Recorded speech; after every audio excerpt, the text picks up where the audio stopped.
Assalamualaikum warahmatullahi wabarakatuh. Apa kabar sobat sekalian? Jumpa lagi di channel Rahmat Rumuni. Kali ini kita akan membahas berita dan masih hangat berbincangkan, yaitu tentang pertemuan empat mata antara Prabowo dan Kofifah.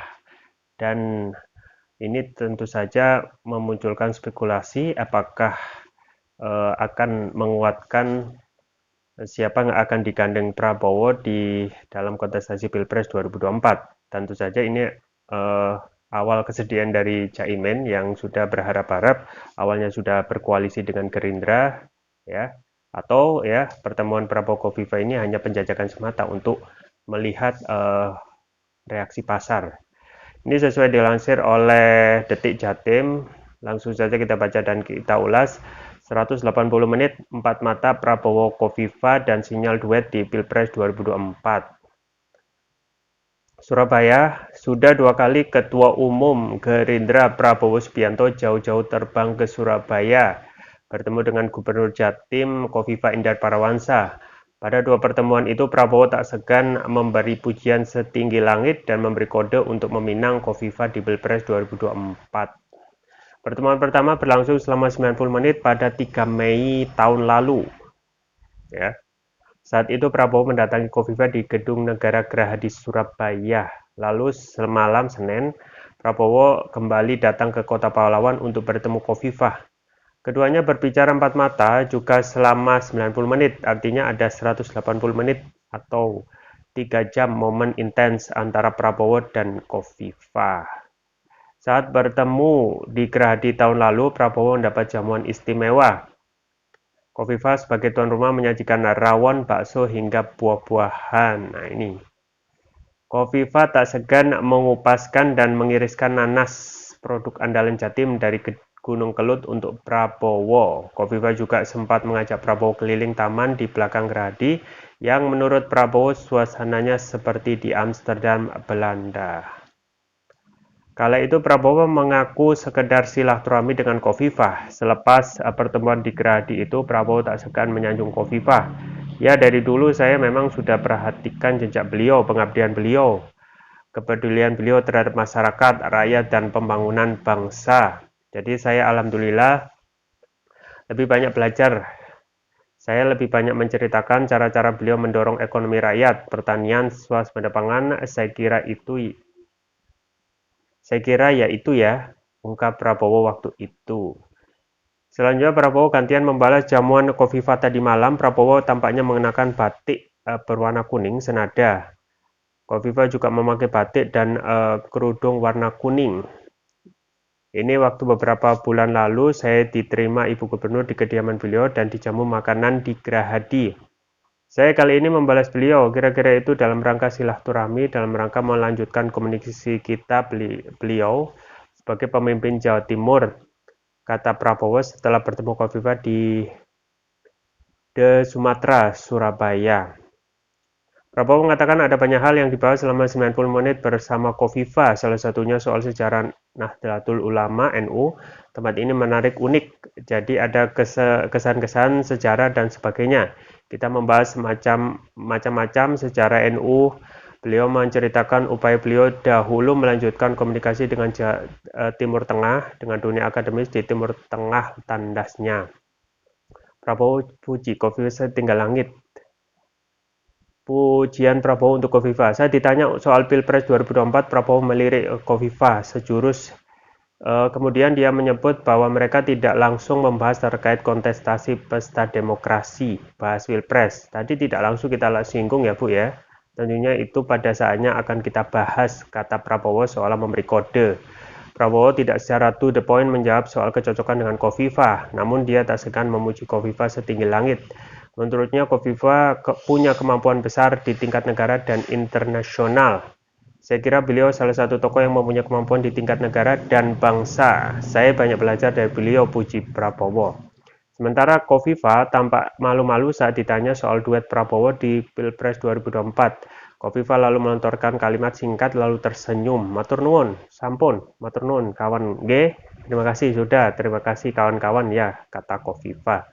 Melihat respon Kofifa seperti itu, Prabowo pasang badan. Dia kemudian melontarkan candaan ke awak media. Kalian itu kalian itu arahkan terus sih ke arah Pilpres 2024, ucapnya lalu tertawa. Kofifa kemudian berterima kasih ke arah Prabowo dan ke awak media, lalu bergegas meninggalkan lokasi. Suwun yo rek, suwun, ujar Kofifa. Tak lama setelah Kofifa pamit, Prabowo menyusul meninggalkan lokasi. Dia juga menyampaikan terima kasih kepada awak media. Terima kasih semua teman-teman media, singkatnya lalu bergegas meninggalkan lokasi.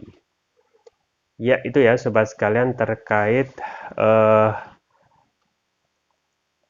pertemuan empat mata antara Prabowo dan Kofifa, dan ini tentu saja tidak dianggap sebagai hal yang biasa. Tentu ada hal yang menjurus kepada siapa yang akan digandeng Prabowo. Mengingat Prabowo sekarang memang belum ada kepastian siapa yang akan digandeng.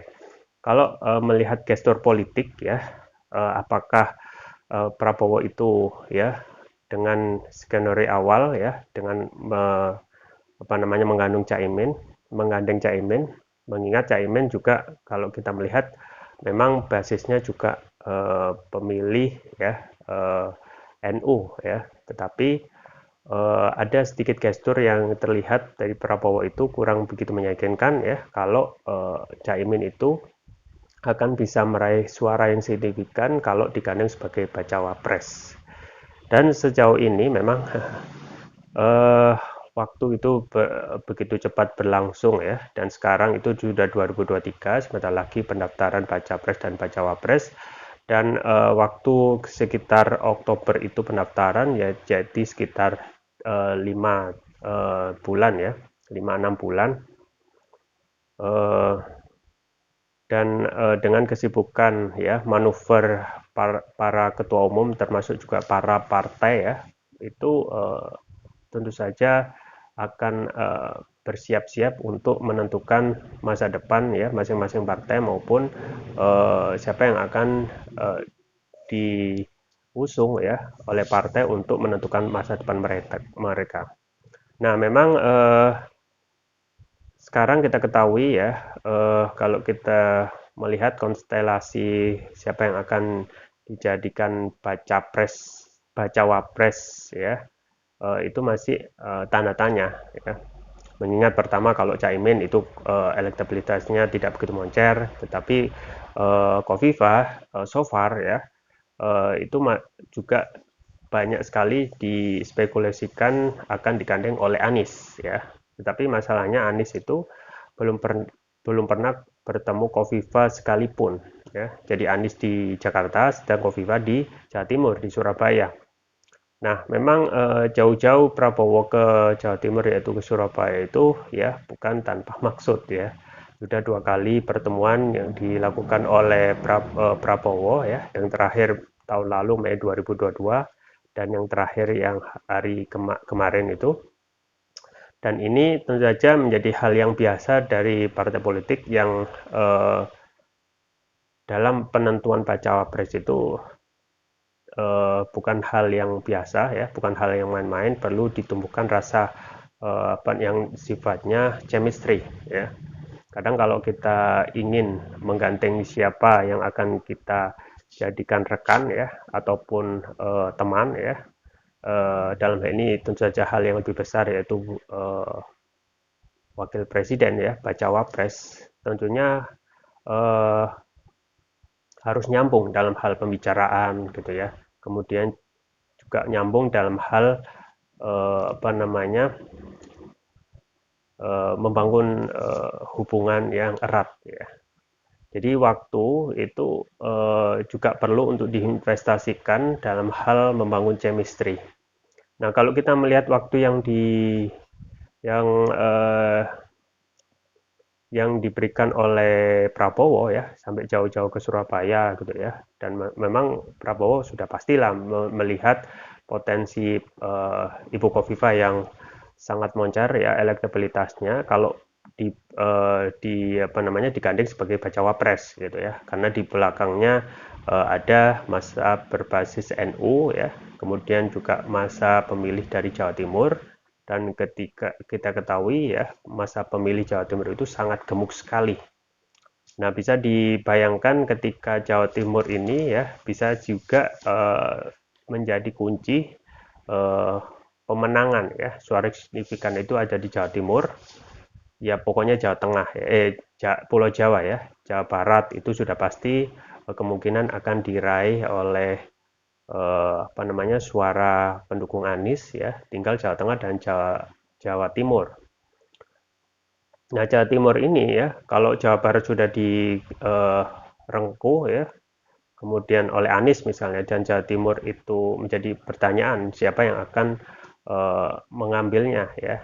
Dan saat ini yang memang benar-benar yang uh, apa namanya mempunyai kepastian untuk maju ya, yang sangat meyakinkan ya Anies gitu ya.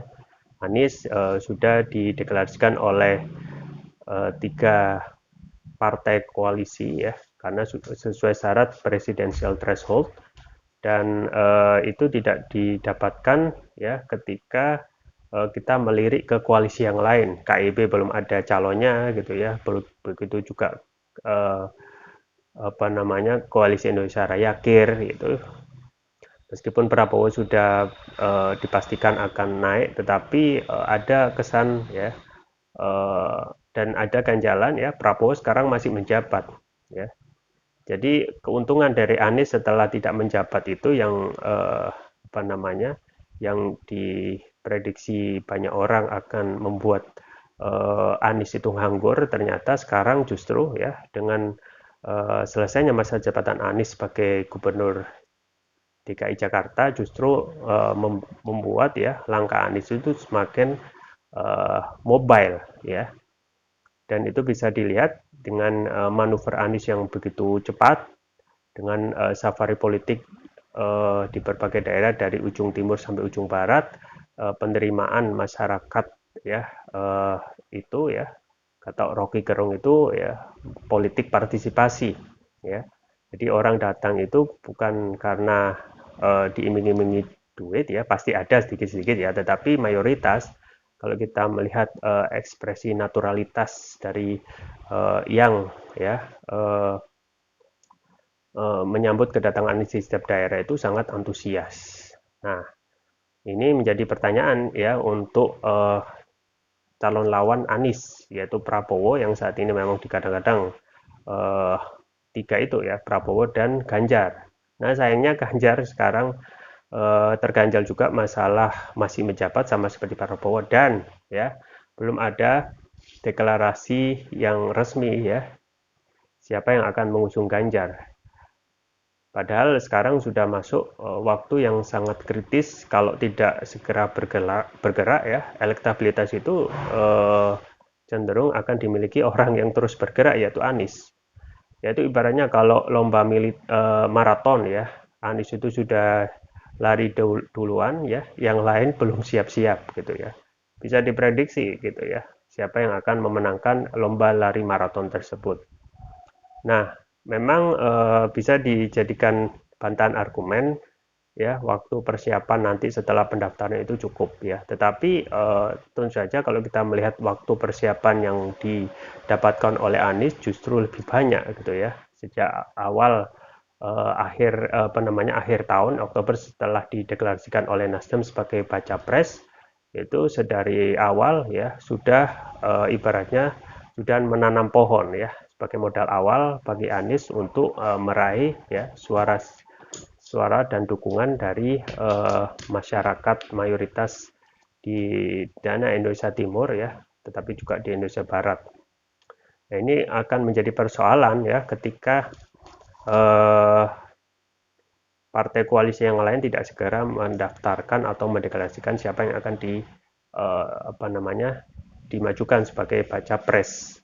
Kita ketahui meskipun ya PDIP sudah mengantongi golden ticket ya, kenapa hingga saat ini belum ya, karena tentu saja ya karena elektabilitas Puan ya itu hingga hari ini ya belum bisa dijadikan andalan untuk PDIP. Kalau ya elektabilitas Puan itu moncat, pasti sedari awal itu sudah akan dideklarasikan.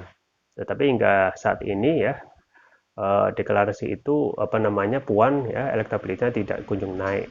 Nah, sementara Ganjar ya masih ada permasalahan internal dengan PDIP ya yang lebih condong dukungannya kepada Jokowi daripada kepada Teguh Umar, yaitu ketua umumnya yaitu Megawati Soekarno Putri.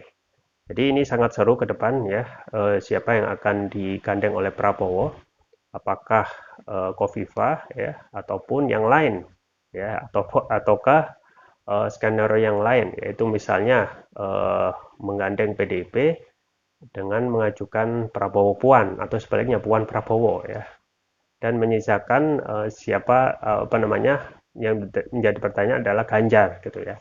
Nah, kalau kondisinya seperti itu ya, tentu saja kemenangan Anies itu akan menang dengan mudah gitu ya, sama seperti SBY awal-awal ya, ketika nyapres kemewahannya luar biasa, bahkan disandingkan dengan sandal jepit atau tiang listrik itu bisa memenangkan kontestasi ya, itu terbukti ya, SBY bisa memenangkan 60% ya, sangat signifikan. Apakah